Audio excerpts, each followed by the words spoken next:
Good afternoon at this point, everyone. Hope you're having a wonderful day. We are going to be reading The Skippack School by Marguerite d'Angely. And today we are going to be looking at page 11 through 22. So sit on back and enjoy. Creak, creak. The wheels of the cart groaned and squeaked as they turned round and round over the rough block pavement of High Street in Philadelphia. They went up past the courthouse, then turned off onto the road that led out into Penn's Woods and through the German town. Lily? No, ma'am. To Eli, it seemed as if he could still feel the roll of the ship beneath him. He and his father and his mother, Peter and Catherine Schroeder, and his two little sisters had landed earlier that morning. They had crossed the ocean in the ship called the Charming Nancy and had been 10 long weeks on the ocean. Eli shivered as he remembered the storm at sea that made them all ill and the terror that came over him when giant waves rolled the boat and the chests and boxes slid from one side to the other of the cabin floor. He was glad to be on land, with the fresh air to sniff. It was good. The wagon creaked on and on through the deep woods. "It wonders me now," said Pop, "that the houses stand so close in Penn's green country town." "Yeah," said Ma. "Like a city it was, but here is nice." Cousin Jacob called back to them. "So now," he said, "we come to the German town." Cousin Jacob rode ahead on horseback. He and Cousin Hannah had lived in the German town for several years, and he had come down to meet the ship and help Pop buy a wagon to take them and their few pieces of furniture to the land out in the newer settlement beyond the German town. Buck and Barry, the oxen, and Star, the cow, had come with them across the ocean. Over there by the Wissahickon Creek is Rittenhouse's paper mill. Good paper he makes. Cousin Jacob pointed to his left. Eli had never seen a paper mill. It sounded exciting. Can you please open that so you stop slurping? Yes, Mom. Thank you. He wished he could see it, but he could find no signs of the mill through the thick woods, only the trail leading towards it. Slowly, the oxen creaked over the deep ruts in the road. Oxen always move slowly, and besides, Star, the cow, was tethered to the back of the cart. But by noon, they got to the German town, and there was Cousin Hannah to meet them. She came out the gate and helped them to climb down from the wagon. Sibylla, then Eli, then Mom. "Ach," she said in German, "so tired you must be, and the little ones." She took the tiny babe from Mom and led them into the house. After a bountiful dinner in Cousin Jacob's fine house, they set out again in the wagon. Cousin Hannah tucked in a basket filled with good things. She had a box of live geese ready, too. They tied it on the back of the wagon. "Something now to begin with," she said. And she and Cousin Jacob stood at the gate and waved goodbye as they started off. Something now to begin with. Nice, lots of geese. That sounds amazing. It was market day, and the street was filled with people on horseback and afoot. The sides of the street were lined with wagons and with food stalls. Eli even saw 2 or 3 of the Indians he had heard about. Cousin Jacob had said they were all friendly because William Penn had treated them with such fairness. Eli longed to see them better, but Pop wouldn't stop. He was eager to get to their land. The afternoon wore on. Creak, creak, went the wagon wheels. It seemed to Eli as if he heard that squeaking, grinding noise for weeks. "It is soon, Pop, that we come to the place?" he asked. "Ja, soon," said Pop, as they passed a little church that stood away up on the hill. "This is the wide marsh where the other road comes in. Skippack or Skippack or some such," Jacob said. "It wonders me if we get there by nightfall." "It gives a long journey," said Mom, and sighed. Then she took a deep breath. "It gives a good smell, too, and room for growing, ain't?" Eli sat between Pop and Mom. Sibylla, his little sister, who was 4, sat on Mom's lap. The baby, Barbara Ann, was asleep in her cradle in the back of the cart. She had been born aboard ship coming across the Atlantic Ocean from Holland, where they had waited so long for word about the land Pop had bought from Cousin Jacob. The Schroeders and many other families had left Germany together to find new homes where they could worship God in their own way. They called themselves Mennonites, after their leader, Menno Simmons. They dressed plain, like the English friends who had already come to Pennsylvania. The men even had hooks and eyes to fasten their vests instead of buttons. So it's like a hook, and then it kind of grasps into it. The women wore plain dark dresses and white handkerchiefs and caps. They had gone first to Holland, where they stayed for a time, but there they heard such glowing reports of the new land in America from Cousin Jacob and others who had settled in Penn's Woods. They had set out to find it. "So to Pennsylvania, then, we should go," said Pop one day. But it had been many months before they could get passage on a boat to the New World. Already the life in Germany was so far away that it seemed like a dream. Pop said there were many Germans along the Skippack Creek in Pennsylvania, near where they were going, and in the village called Skippack, so it would be a little like home. Now they were almost there. Eli looked up through the trees, so much like the ones he remembered in Germany. The woods were full of the songbirds, squirrels, and small animals of all kinds crossed the wagon trail, and the land seemed full of plenty. They had passed few houses since leaving the German town, but finally they came to a tavern. Pop said, "Now we are near our land. Here we stay for the night."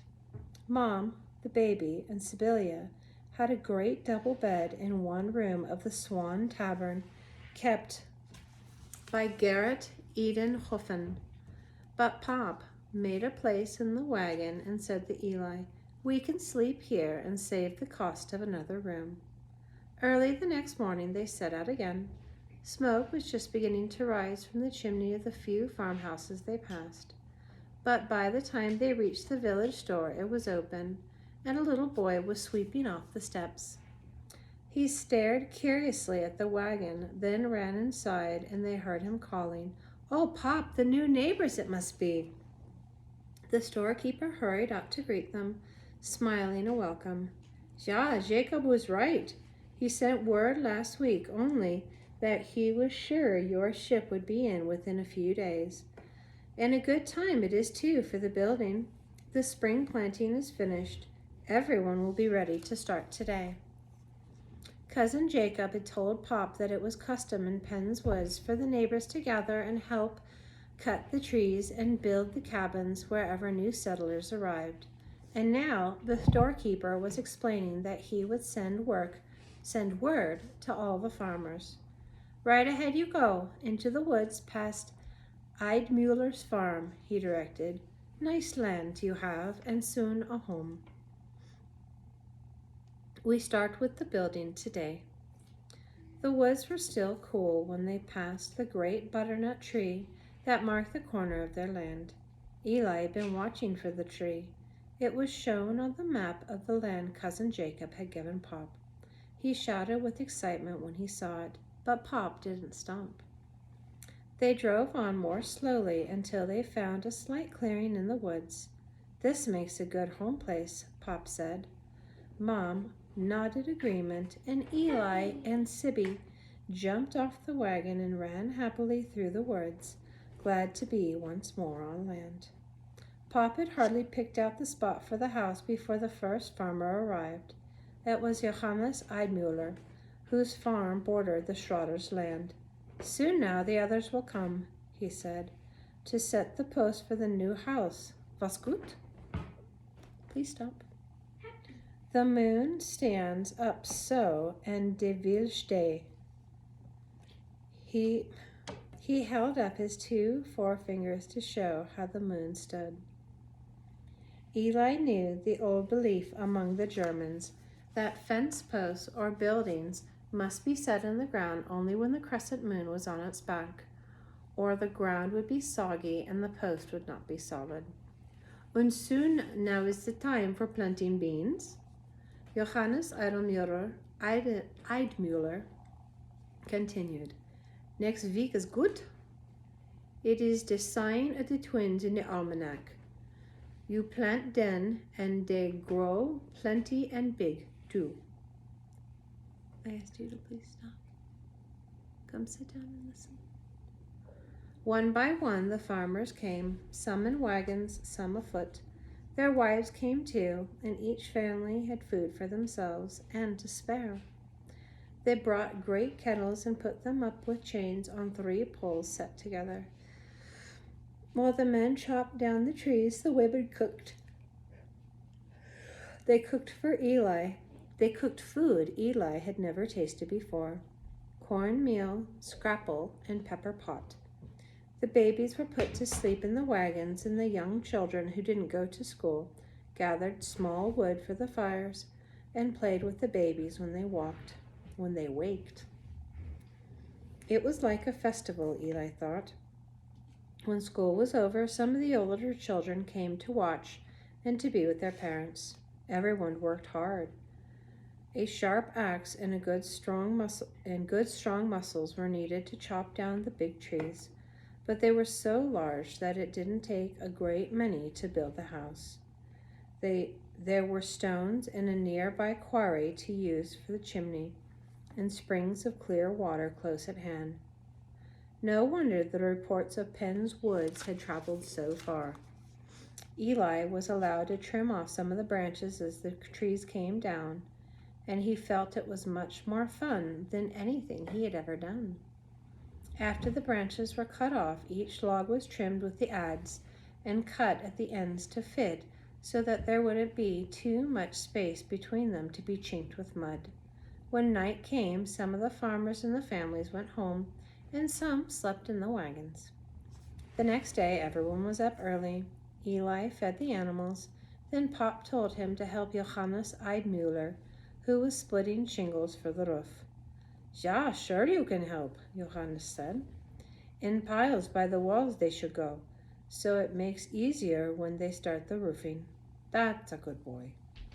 Eli made many trips with the shingles, and in between times he rested a bit and listened to Jonas Eidmuller, who was a great talker.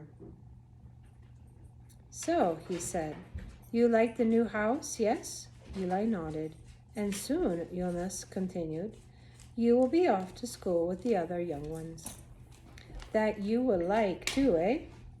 Master Christopher Dock makes a fine school here on the Skippack." This time Eli didn't nod. School was one thing he didn't like about his new home. He had gone to the school only a few months in Germany, and he had hated being shut in. He hadn't learned much either, not even all of his letters, because he didn't pay attention. "Boys, dogs, hey, ruckus roo." They're goofy. The schoolmaster was cross and had even sent a note home complaining of his mischief and lack of attention. Mom had worried about it. On the ship, she had tried teaching Eli his letters, but there were always interruptions. She had Hey! Stop! I'm reading, you cheese bowl. She had told Eli he must be good and work hard, but he still wasn't happy about school. By the third night, the roof of the new cabin was on. All the farmers and their families went back to their homes, and Pop and Eli moved in the furniture they had brought across the sea.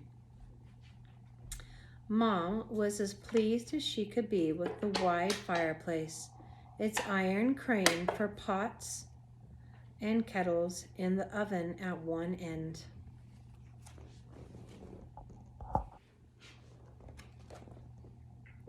The floor, made of short pieces of logs set on end, formed a pattern of circles.